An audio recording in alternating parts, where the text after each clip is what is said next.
nouvelle rencontre ici au cœur de la grande semaine des finales de Fontainebleau aux couleurs SHF avec l'élevage. Premier au ratio entre le nombre de chevaux engagés et qualifiés, l'élevage de la Vesquerie. Ils sont normands, passionnés de chevaux, mais pas uniquement. On va le rencontrer, le leader de cet élevage, son nom, Jérôme Colombier. Bonjour Jérôme. Bonjour Kamel. D'abord bravo, parce qu'avant d'arriver ici, meilleure performance de tous les élevages en nombre de partants et de qualifiés. C'est une sacrée performance quand même. Oui, j'ai regardé un petit peu sur le top 100 SHF avant de partir. En effet, on était en bonne position. Ouais. Voilà, pour un élevage, bon, dans ces générations-là, on avait une douzaine de naissances, donc oui, c'est pas mal. Alors moi, ce qui me passionne, c'est votre ruralité. Vous êtes normand, de la Manche, je crois, du sud de la Manche, c'est ça ? Sarthy, près du Mont-Saint-Michel. Là, on ne peut pas faire plus normand et plus du monde du cheval. Mais vous êtes aussi éleveur de bovins, enfin des vaches laitières. Tout à fait. Comment vous arrivez à mélanger tout ce travail? Comment vous vous organisez en fait? C'est une histoire de famille, comment ça se passe? C'est, voilà, avec mon frère, du coup, on a repris l'exploitation familiale. Donc mes parents avaient une ferme à la base avec quelques poulinières. Mon père ne montait pas à cheval, mais il a toujours été passionné d'élevage. Et donc avec mon frère, on a repris l'exploitation familiale, donc vache laitière et puis élevage. Et du coup, nous, on s'est mis à monter à cheval, petit. Et puis voilà, de fil en aiguille, ça s'est fait que on vendait moins de poulains, donc on s'est mis à valoriser les chevaux de notre élevage. Et puis on en est arrivé là aujourd'hui. Eh bien, combien vous avez de vaches laitières par exemple? On a 150 laitières environ. Oui. Qui s'en occupe par exemple cette semaine? Mon frère, il est là. Et chacun son tour? Comment vous faites? Donc mon frère s'occupe davantage des vaches. Moi, je m'occupe de l'alimentation des vaches.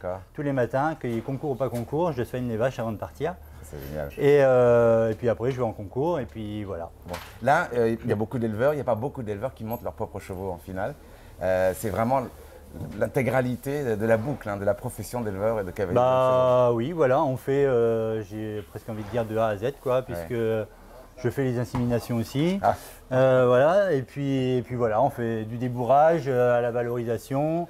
Et j'aime bien aussi garder souvent une jument ou deux pour faire des épreuves le week-end, 135, 140. J'ai eu la chance d'avoir une jument qui m'a emmené jusqu'en 3-4 étoiles, donc c'était bien. Bien joué. Et je trouve que ça permet d'être un peu plus dans le coup pour aller sauter les jeunes chevaux derrière. Les ambitions de cette semaine ici, pour vos chevaux, combien de chevaux d'abord? Alors j'ai emmené 3 chevaux, 2 juments de 6 ans et un 5 ans. D'accord. Vous avez une chance de gagner, de monter sur un podium. C'est quoi vos ambitions? Déjà d'aller en finale. Et puis après on verra, ce sera du bonus. Mais alors il y a un autre cheval de votre élevage qui concourt aussi, qui n'est pas à vous, mais qui concourt aussi. Oui, il y a au moins un 5 ans que j'avais vendu à 3 ans lors des ventes Nash, qui est là aussi. Et d'ailleurs, ça tombe que j'ai 3 produits de la même jument cette année à Fontainebleau, 2 5 ans et une 6 ans.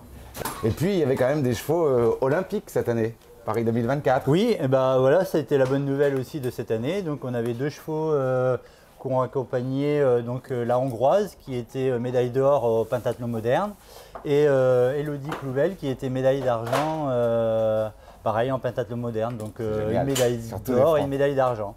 Donc c'est formidable. Cette jument-là, elle va faire les 6 ans. Cette jument-là, elle fait la finale. Elle était déjà super l'année dernière. Elle était 2e du championnat l'an dernier à 5 ans. Pas mal. Donc voilà, on a des espoirs. Voilà, le rat de la Vesquerie, donc l'élevage de tous les records. Et on va suivre tout ce week-end et bien toute cette semaine. Et Jérôme Colombier, bonne semaine à vous. Et nous, on se retrouve bientôt pour une nouvelle rencontre.